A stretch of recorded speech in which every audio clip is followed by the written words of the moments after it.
Estamos aqui em mais um podcast que nós vamos tratar da capacitação técnica para enfrentar crises. Estamos aqui com Vitor Azevedo, da Situa Inteligência Climática, e com Leonardo Marques, da NOAA, que é a NOAA Smart City, e com o nosso Robson Santos, vice-presidente do Conselho de Comunidades. Vem com a gente. Robson, muito bem-vindo novamente aqui. Você tem sido um parceiro do Centro de Negócios bastante importante, trazendo pessoas de relevância para somar nesse processo que a gente precisa entender o nosso papel como sociedade. E o Rio de Janeiro sempre olhando muito o Brasil, né? A gente já tem conversado sobre isso. Como que nós conseguimos colaborar com o Rio Grande do Sul? Para além de levar água, fundamental levar água, levar alimentos, levar cobertores. Eu ouvi dizer que está fazendo 15 graus no Rio Grande do Sul. Imagina uma chuva, um frio, as pessoas ao relento. Mas como é que a gente pode somar as nossas experiências, o nosso conhecimento, para minimizar efeitos como esse que estão acontecendo lá? Porque esse não foi o primeiro e não será o último, infelizmente não será o último. Como é que a gente vai? Conta um pouquinho para a gente da tua visão, e você tinha falado da resiliência das comunidades, né, Robson?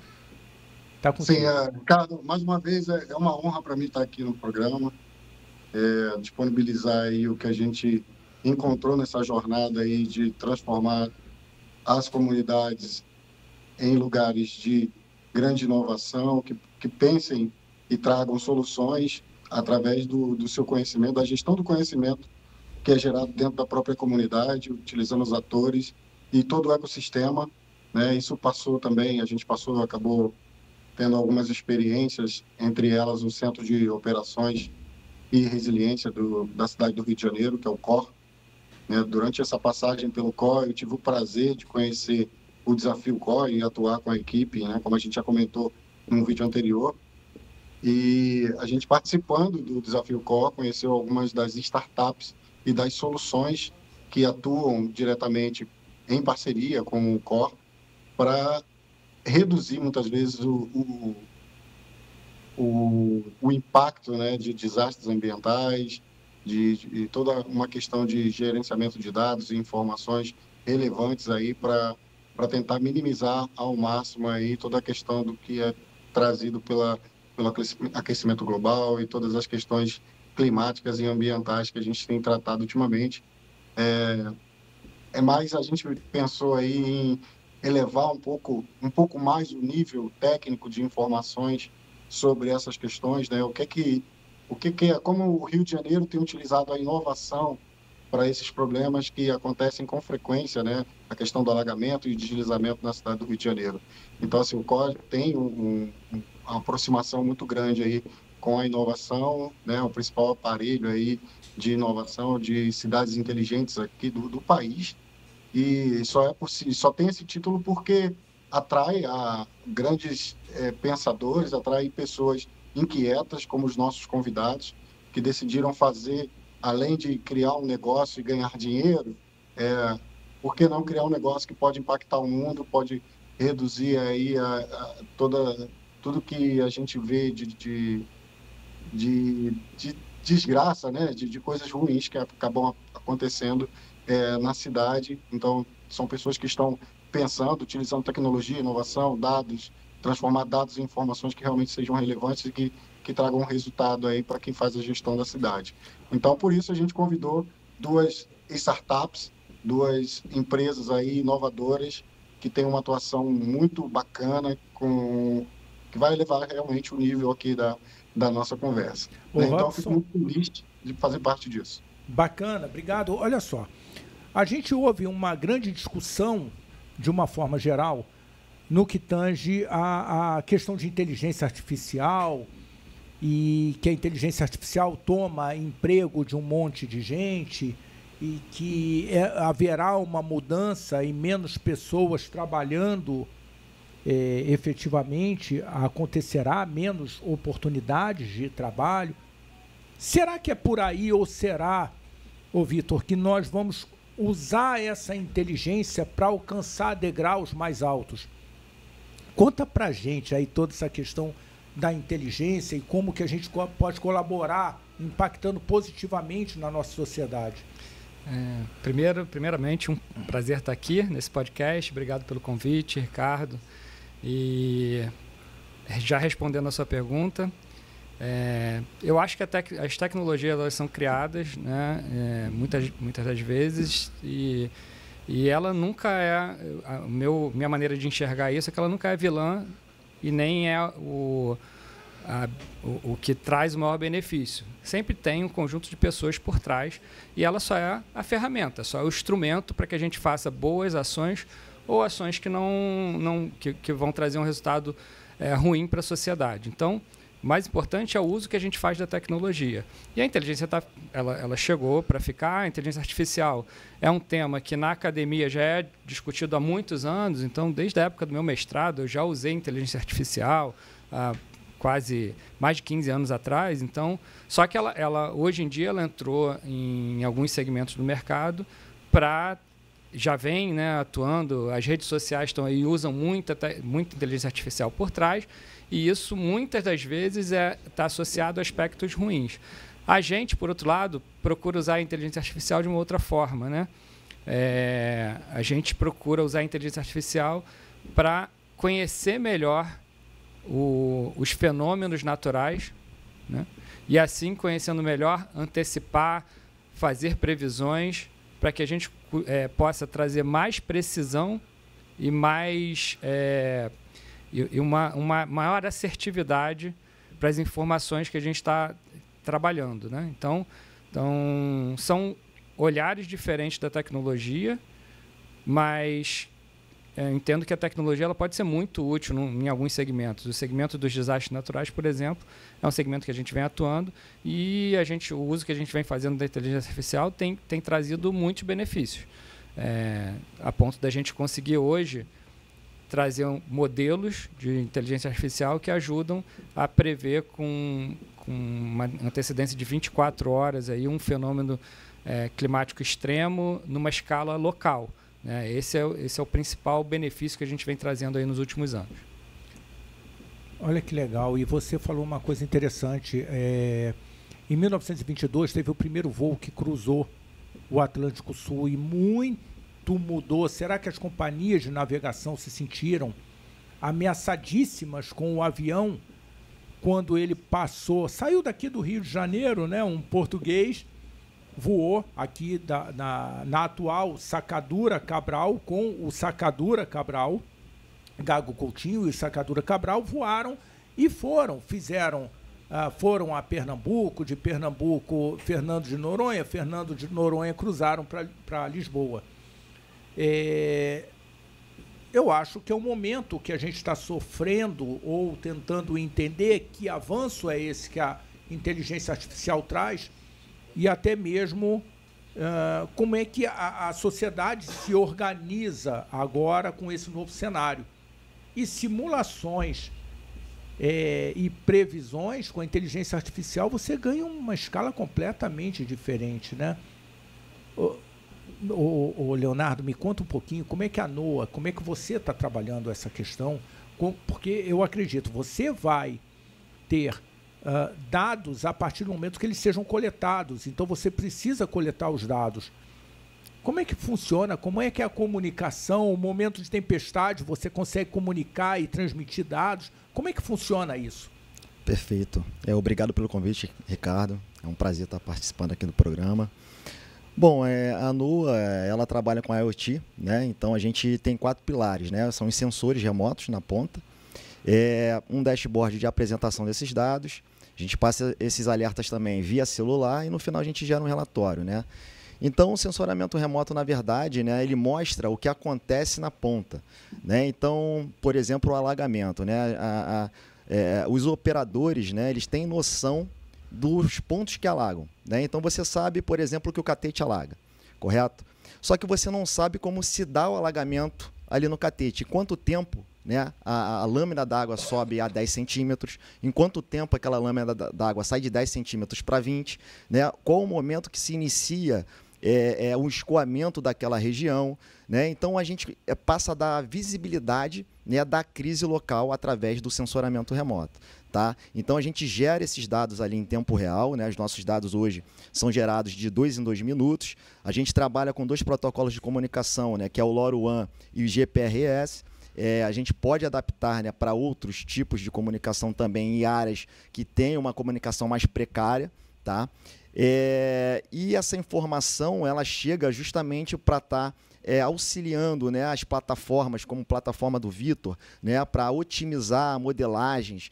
Então, o IoT em si ele atua muito nessa frente do monitoramento em tempo real, né, mas no final da cadeia é justamente gerar dados para dar subsídios ao poder público, ao gestor privado, para que ele possa tomar a melhor medida, né, frente a uma crise, né, uma crise ambiental, otimizando ali o seu protocolo operacional, otimizando ali o seu protocolo de segurança.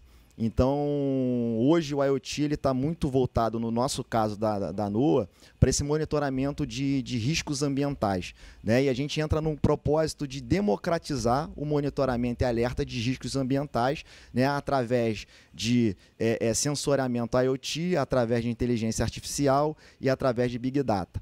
Tá? Então a gente vai muito nessa linha ali da democratização, né? Então trazendo equipamentos, né, com um poder operacional muito bom, né, e com um custo relativamente comparado ao do mercado bem abaixo, né? E dessa forma que a gente entende que vai conseguir democratizar esse sensoramento, chegar em municípios menores, né? Dar essa oportunidade do Brasil de fato expandir uma rede de sensores de monitoramento de riscos ambientais aqui no Brasil. Leonardo, tem aí uma questão de contratação de startups, né? Vamos tentar objetivar aqui essa nossa conversa para, de repente, quem está olhando lá no Rio Grande do Sul, ou mesmo em Petrópolis, aqui no Rio de Janeiro, possa falar assim, gente, eu preciso disso, não pode acontecer um outro desastre como aconteceram alguns passados.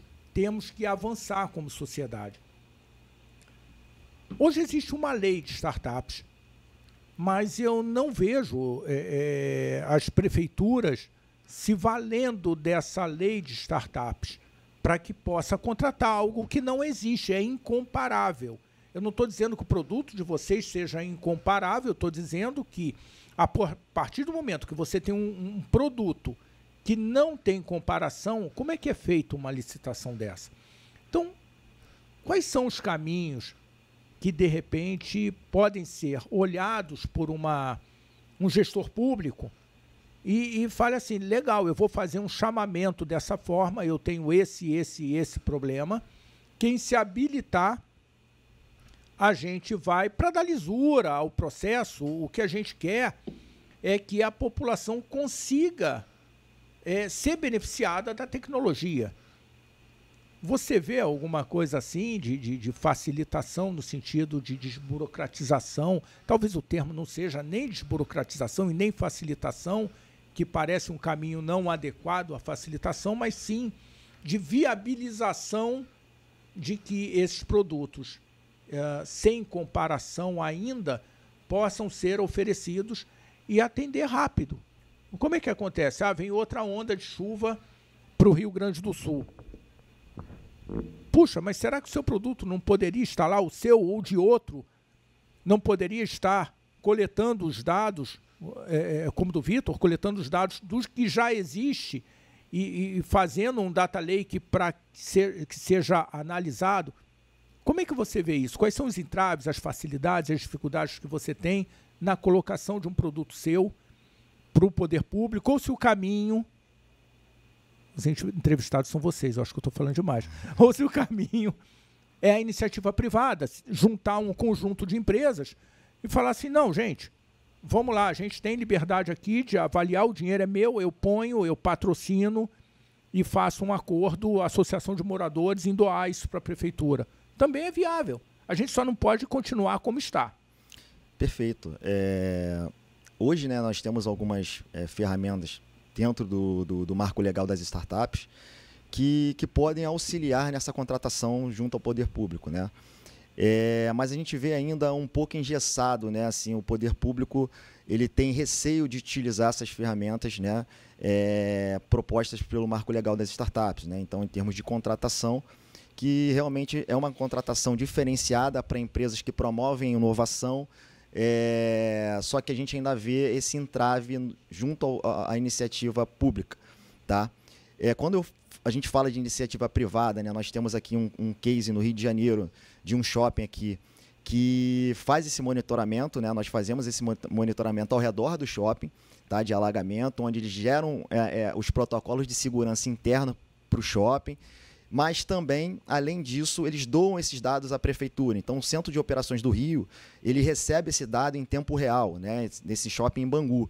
Então, o Bangu é uma área muito populosa e que o Centro de Operações ele passa a ter essa visibilidade porque quem está pagando por esse dado ali local, né? Quem viabilizou foi o shopping. Quem viabilizou foi o shopping, né? Então, é uma parceria, né, da NOA, né, com o Centro de Operações e esse shopping, viabilizando esse monitoramento local lá em Bangu, né? Então, de repente, também a gente entende que essa problemática que vem sendo criada, né, em relação ao clima não é só uma responsabilidade pública, né? A gente entende também que as empresas privadas, né, podem contribuir juntamente com a iniciativa pública para explorar mais essa viabilidade econômica para as startups, né? Viabilizando até, melhorando essa questão da visibilidade, da responsabilidade social que essa empresa tem. Perfeito. Mas eu costumo falar sempre do equilíbrio econômico, né?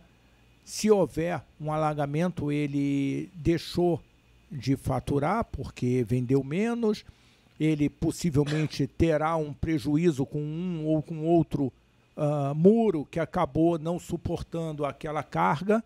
Perfeito. Então, é vantagem para a empresa buscar essas soluções. Uma grande empresa de cosméticos que está no Rio de Janeiro, eu ouvi dizer que ela fazia todo o monitoramento dos funcionários. O caminho de volta para casa, monitoramento no sentido de melhor acolher, proteger esse funcionário. Das áreas de risco e tudo mais, e aconselhavam áreas com menos riscos dos mais variados possíveis e as maiores facilidades de escola, farmácias, hospitais e tudo mais. E eu acho que se encaixa no que você está dizendo. E eu vou trazer uma informação, conversando com o cônsul-geral da China, ele saiu tem alguns meses, mas conversando com ele, eu falei, olha só, é muito fácil você colocar uma cidade inteligente, porque vocês têm dinheiro e têm o controle do poder centralizado. Então, que seja assim, assim será feito. A gente brinca. E ele falou, não, Ricardo, a gente até tem dinheiro, a gente tem o controle centralizado, mas nós temos uma economia pujante. E os Alibabas e as empresas de logística, de distribuição de produtos, elas montam essas estruturas e cedem o acesso à informação, assim como você está sugerindo, que é um case, para o governo. Então a gente passa a ter o monitoramento, porque eles precisam saber de onde o Vitor sai, para onde ele vai, qual é o caminho, quanto tempo, para colocar os centros de distribuição ou os microcentros de distribuição deles. Será que esse não é um caminho, Vitor? Eu acho que a gente está um pouquinho distante em termos de desenvolvimento da China, né? Mas eu acho que o Brasil está dentro do mundo, economicamente, ele também não é nenhuma economia pequena, né? Então, acho que a gente tem que investir cada vez mais em inovação e nessa cooperação para que a gente consiga não só aumentar nossa eficiência, né? Por exemplo, eficiência na entrega, que é o que você está dizendo, mas também a nossa resiliência, né? Então, eu acho que é importante. Eu tive recentemente no Web Summit, a gente estava com um stand lá, E algumas empresas de logística vieram me procurar nesse sentido, falando que um dos grandes problemas que elas têm hoje é que elas não têm previsibilidade em dias de chuva, né? Então, olha aí uma questão que é importante nesse cenário, né? E conecta com o que você acabou de falar agora. A Situa, ela é uma empresa que trabalha justamente nessa área, né? Na parte de inteligência. E aí eu vou entrar um pouco no assunto anterior também, até para complementar o que o Leonardo falou. Apesar da gente não ser uma startup exclusiva de governo, a gente também atua na área de cidades inteligentes e atuando em parceria com governos, né? Essa área de contratação de inovação tecnológica é uma área que tradicionalmente a gente não tem. De 20 anos para cá, a gente vem criando leis que valorizam a inovação tecnológica dentro dos governos, né? E também coisas básicas do tipo incubadoras tecnológicas e aceleradoras eram coisas que não existiam há 20 anos atrás. É tudo muito recente. Imagina para governo, né? Então, apesar das leis terem sido lançadas, eu acho que ainda existe todo um processo de adaptação dos governos para que consigam contratar inovação tecnológica e saiam do atraso que existe, que é muito ditado pela forma de contratação do governo hoje, né? Diferente do cenário da China, que você falou agora, né? Então, acho que cada país tem as suas particularidades, tem a sua herança histórica também, que tem que ser levada em consideração, mas eu acho que a gente está num bom caminho, pelo menos em termos de segurança jurídica, para que a gente alcance coisas melhores no futuro. E para isso a gente tem bons exemplos. A gente está participando agora de uma iniciativa da Prefeitura de Teresópolis, que é o Sandbox de Inovação de Teresópolis, onde a gente tem possibilidade de testar o nosso produto lá com a possibilidade de ser contratado se o teste for bem sucedido. Então, eu acho que isso... Vocês montam... O que é um sandbox? Vocês montam uma prova de conceito? O sandbox vem desse nome mesmo de caixinha, da caixa de areia, né? Quando a gente é criança, é ali o nosso ambiente de experimentação. Então, é ali que a gente toca areia, que a gente brinca com os brinquedinhos, e ali a gente está aprendendo muita coisa quando faz esse exercício. Essa ideia foi trazida para a área de inovação para a gente experimentar. Então, você tem algo novo, você primeiro precisa experimentar. Porque nem tudo que é novo funciona na realidade daquela cidade. Então, o Sandbox ele vem justamente para você pegar a sua tecnologia, que é nova, testar e provar para aquela cidade que ela, de fato, vai funcionar na cidade. Tá? Então, tem todos os riscos também que a cidade se envolve nisso, né? Se fosse contratar direto, você corria o risco de não funcionar. E aí você tem que prestar contas disso também. Então, o Sandbox eu acho que é uma iniciativa super interessante para que você consiga testar, provar que funciona e, a partir desse momento, aí, dos dois lados ficam mais seguros no momento de uma contratação, né? Então, eu quis trazer isso também porque eu acho que boas iniciativas e boas ideias, elas precisam ser valorizadas, né? A gente sabe que a gente está muito no início dessa jornada, tanto na jornada de transformar as cidades em cidades mais resilientes. Os negócios também não estão muito atrás, tá? Eu acho que no segmento de negócios, a gente não tem ainda negócios tão resilientes em termos climáticos, né? Então, tem muito negócio que ainda está no momento de adaptação, que agora está entendendo que as mudanças climáticas causam enormes prejuízos e eles precisam se adaptar. Então, não é uma realidade que é exclusiva do poder público, né? A iniciativa privada também vai precisar se adaptar. Então, eu acho que iniciativas de inovação elas servem para isso também. A gente já fez algumas POCs também, aí falando da questão privada, né? A gente já fez POCs com segmento de seguros, com segmento de logística. Me exemplifica uma POC dessa.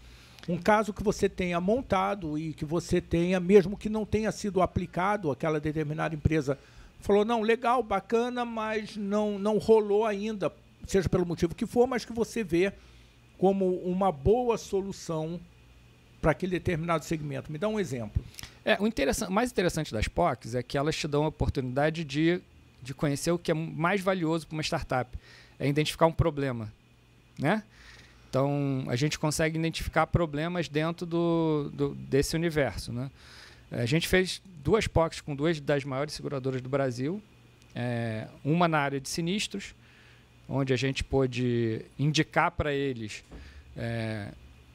sem que ele tenha necessidade de ir ao local do sinistro, indicar para ele se ali teve ou não algum evento climático extremo que causou dano, tá?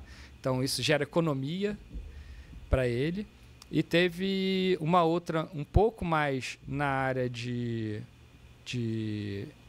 score de risco, né?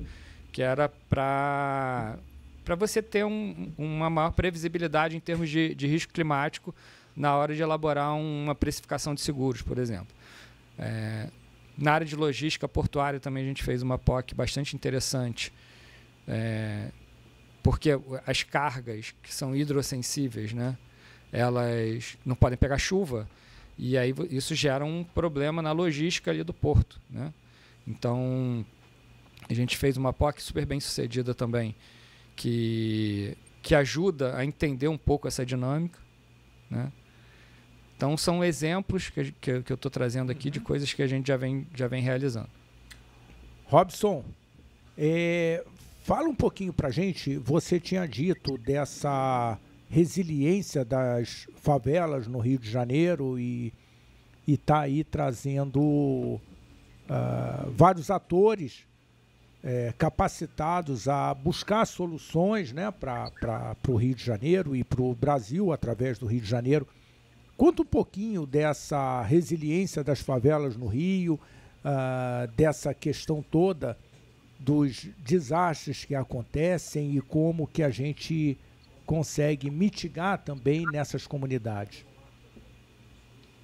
Bom, Ricardo, as comunidades têm em sua essência a colaboração, né? Acredito que isso eu acredito que seja a conexão entre comunidades e os temas que têm sido trazidos aqui para o podcast. Acabamos de ouvir aí grandes soluções, startups aí muito promissoras, onde a iniciativa privada pode, entendendo a sua matriz de materialidade, entendendo todas as empresas que realmente estão em dia com toda a sua área de sustentabilidade, entender na sua matriz de materialidade quais são os temas que elas devem priorizar e, com isso, cooperar, né? Eles acabaram de mencionar cases interessantíssimos onde há cooperação da iniciativa privada, disponibilizando dados e informações que são muito importantes para a iniciativa pública. Então, eu acredito que, e não só para a iniciativa pública, também para as operações da iniciativa privada. Então, eu acredito que a cooperação, né, você não precisa fazer isso sozinho, né? Você pensar aí que, de repente, na CRJ, as empresas de transporte, elas podem conversar e financiar um projeto, uma POC, com essas 2 startups aí, entendendo como as informações geradas por eles podem ajudar na sua logística, redução de custo. Então, existe grandes possibilidades. Então, assim, trazendo a comunidade, a cooperação, assim, é algo que rege as comunidades e eu acredito que isso deve ser refletido aí nos negócios também. Legal, então, Robson, eu acho que quem dá a ideia tem a missão, né? Então, segura. É o seguinte, eu conversei com o Pedro Rafael, presidente do Conselho de Jovens, na semana passada, e nós falamos ali de criar um hackathon para buscar soluções. Acho que essa ideia do sandbox é muito interessante. Quem sabe, Robson, e aí eu vou botar no seu colo, que você não possa, como dentro do conselho de comunidades da associação comercial, criar um sandbox para buscar soluções, não só para o Rio Grande do Sul, que esse é o momento da gente dar os braços para o Rio Grande do Sul, e eu estou querendo a cota que eu entendo que a gente consegue participar para além daquilo que eu falei no começo, é essa cota da inteligência, de colaborar para que minimize esses efeitos. fazer um sandbox para simular situações e buscar até mesmo quem podem ser os parceiros dessa solução ali, entendendo a cooperação dessas empresas, seja essa empresa de cosmético que eu falei, que é uma empresa francesa muito, muito responsável socialmente e ambientalmente, mas que a gente pode conversar depois nos bastidores, e até mesmo empresas de distribuição de produtos, de logística. Crie alguma coisa no tamanho que a gente consiga realizar e vamos em frente.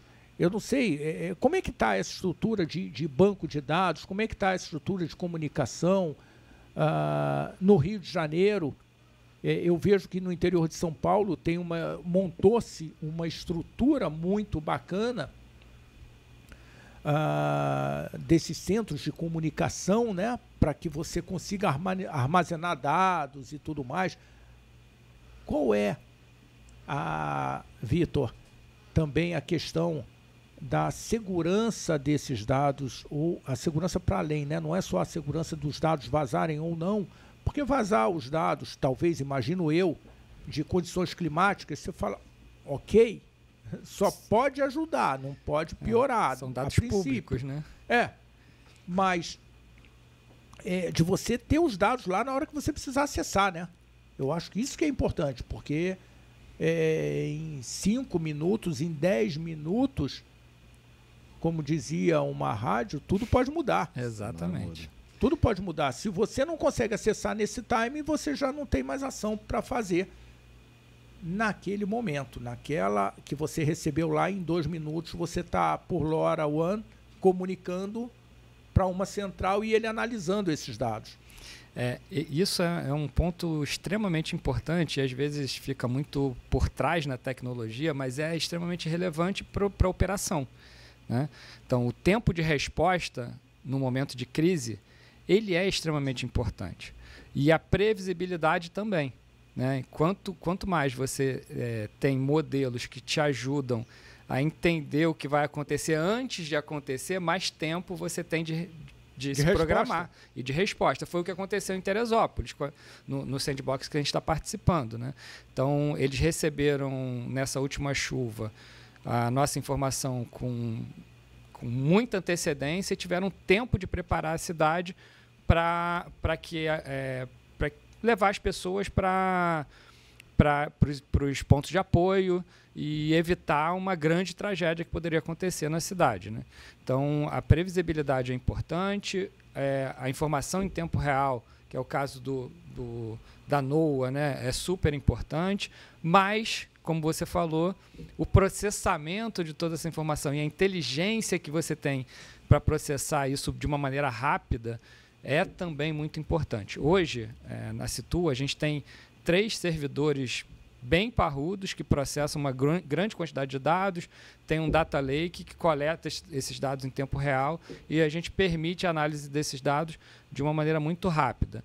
Na cidade do Rio de Janeiro, por exemplo, a gente tem uma plataforma, um protótipo rodando na cidade do Rio de Janeiro que analisa o impacto das chuvas no sistema de ônibus municipal, né? E só para dar um exemplo, só para exemplificar a importância disso, a gente processa, antes da nossa entrada, tinha uma outra ferramenta que processava a cada 15 minutos os dados. Então, a cada 15 minutos a gente dava uma informação nova. A gente trouxe uma novidade, a gente processa de 2 em 2 minutos. De 2 em 2 minutos a gente sabe qual é o panorama da cidade inteira do sistema de ônibus e também sabe onde estão os principais gargalos. Então, isso, por exemplo, a gente sabe que um dos maiores vilões da mobilidade urbana no Rio de Janeiro são as chuvas. Quando tem uma chuva forte, a mobilidade urbana, muitas vezes, ela entra em colapso, né? Só que, às vezes, não acontece isso na cidade como um todo, acontece num determinado local. A nossa solução ajuda a identificar de uma forma muito rápida que aquele local está entrando em colapso, por exemplo. Porque a gente sabe qual é o padrão de normalidade daquela região naquele momento e a gente sabe quando ele está saindo da normalidade.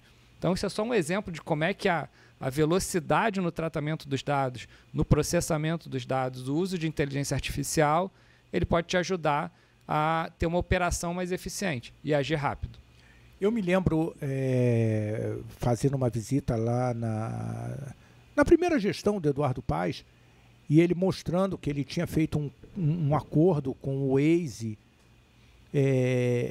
Essa comunicação, até mesmo somando a elementos como aplicativos que estão aí disponíveis, freeware, é um grande avanço. A partir do momento que você vê que aconteceu algum determinado evento numa determinada rua, passar essa informação para o Waze e ele já automaticamente deslocar, você não precisou necessariamente, é bom que leve a turma da SET, do controle do trânsito, para desviar, porque o próprio Waze já está falando, o caminho agora é por aqui. E muitas vezes já você fala, nossa, eu estou dando uma volta, mas está dizendo que é bem mais rápido. Não vou errar não, vamos por aqui, porque está dizendo a hora que eu vou chegar. Funciona muito bem. Então, você está falando de computadores parrudos para esse processamento e você está cruzando, são dados matemáticos, são simulações que você vai fazer e que realmente leva muito tempo de processamento, né? Exatamente. Esse caso do Waze é um caso muito emblemático, né? O Waze, eu acho que quando começou a entrar nas cidades, ele mudou o comportamento das pessoas, né? Ruas pacatas de repente viram uma avenida principal da cidade. E aí eu fico imaginando o morador, nossa, aquele corretor falou que isso aqui era pacato até semana passada. Exatamente. E aí, ao mesmo tempo, você consegue aliviar um pouco aquele tráfego que porque você não tinha visibilidade do que ia acontecer à frente, você ficava naquele tráfego há muito tempo, né? Hoje em dia, você tendo alternativas, porque você já sabe o que está acontecendo um pouco mais à frente, você consegue mudar o teu padrão e assim você muda o padrão coletivo. E essa colaboração coletiva é muito interessante, né? Eu até vou aproveitar aqui a oportunidade, se você me permitir, de divulgar o nosso aplicativo. Por favor. A Situa hoje tem um aplicativo que você pode baixar nas lojas, né? E o nosso aplicativo vai muito nessa linha, mas para a parte climática. Então, o que a gente quer é ser uma espécie de Waze da parte climática, né? Onde as pessoas possam colaborar, possam se ajudar, onde elas possam interagir entre si, para que a gente tenha locais mais resilientes também. Então, essa colaboração coletiva é algo que a gente acredita muito, que a gente aposta. Legal, legal. Bom, já caminhando agora para a conclusão, né? Eu quero fazer uma pergunta para vocês dois e para o Robson também. Se vocês estão prontos a buscar uma solução de aplicação rápida para a gente somar a essa questão toda lá no Rio Grande do Sul. Sem dúvida. No caso da NOAA, a nossa aplicação já está pronta, né? Então hoje a gente está rodando no Rio de Janeiro, a gente roda em Recife também, BH, e a gente tem também um monitoramento numa universidade lá em Sorocaba. Então a NOAA está pronta para atender Rio Grande do Sul, né? Com esses sensores de alagamento, essa medição em tempo real, né? Levando ali uma solução confiante ali que possa auxiliar. E que já está funcionando no Rio. Já está funcionando no Rio, funcionando em Recife. Então a gente pode contribuir bastante lá com a cidade do Rio Grande do Sul. Bacana. Bem, da nossa parte, a gente sabe que o Rio Grande do Sul agora está naquele momento que é triste, né? Que é um momento de crise, onde a cidade já está impactada. Eu acho que o maior valor que a gente entrega é o da previsibilidade, da preparação anterior ao momento de crise, de trazer toda uma inteligência para que você esteja mais bem preparado antes, para evitar mortes, para evitar para você conseguir ter ações de resiliência. E aí eu vou dar um exemplo. Eu vi na televisão um dia desses um pátio cheio de carros alagados do lado de um edifício garagem, vazio. Então, se você tem uma previsibilidade, você consegue ter ações de resiliência do tipo avisar para aquelas pessoas que estão com os carros estacionados naquele pátio, que é para tirar o carro dali e que tem uma opção que está do lado, que é um edifício garagem, né? Então, isso são exemplos de como a informação antecipada e precisa ela pode te ajudar a não só salvar vidas, mas você trazer muitas economias, né, em termos de perdas materiais também. Então, nesse momento, a gente sabe que a maior virtude da gente não está mais disponível. Mas, de qualquer maneira, como a gente trabalha com inteligência climática, né, a gente se coloca à disposição de todos da região que precisarem de tecnologia, de inteligência e que a gente puder ajudar, né? A gente precisa ser demandado porque a gente não tem ideia. Só quem está lá sabe de fato quais são os problemas que estão atravessando nesse momento, mas a gente está de braços abertos para atender quem quer que seja e se a gente puder ajudar de alguma maneira, mesmo que remotamente, a gente está à disposição para ajudar.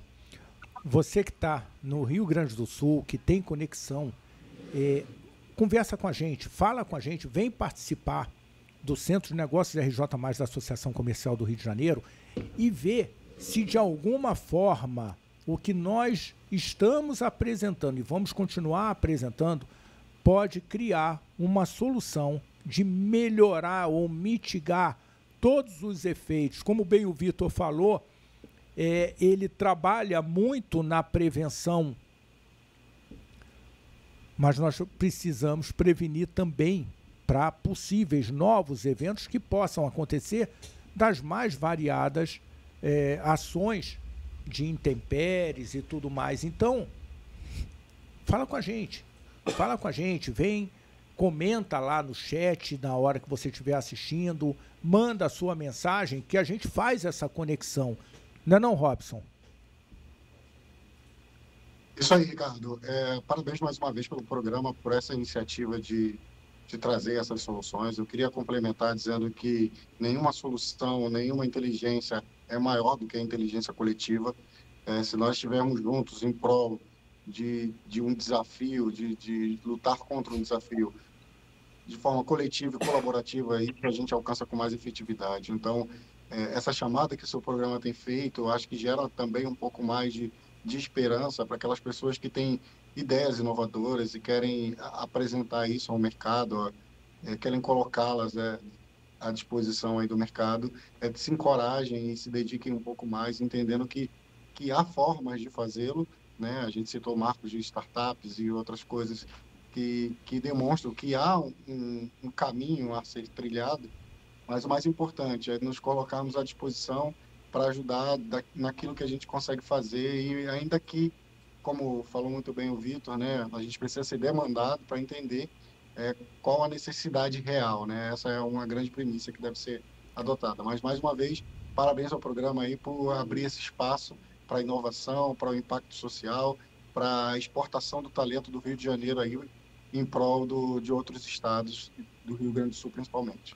Isso, então, você que está assistindo a gente, nós vamos procurar falar mais sobre essa questão da contratação de startups, chamar a turma do jurídico para entender como é que a gente consegue criar uma agilidade para atender a essas demandas com produtos que sejam inovadores.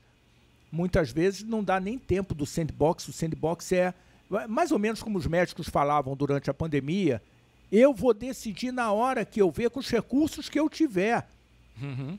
Não existe alguma coisa preparada. Então, de repente, precisa de uma contratação imediata. A ponte caiu, a ponte precisa voltar para o lugar.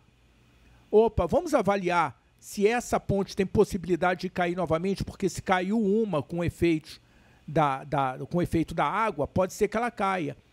De novo, será que não dá para fazer uma simulação e entender se há possibilidade? Porque não me interessa, uma ponte é para durar eternamente. Se tem a possibilidade daqui a 20 ou 30 anos ela cair, vai dar problema para as pessoas. Caiu uma vez, vamos buscar soluções, né?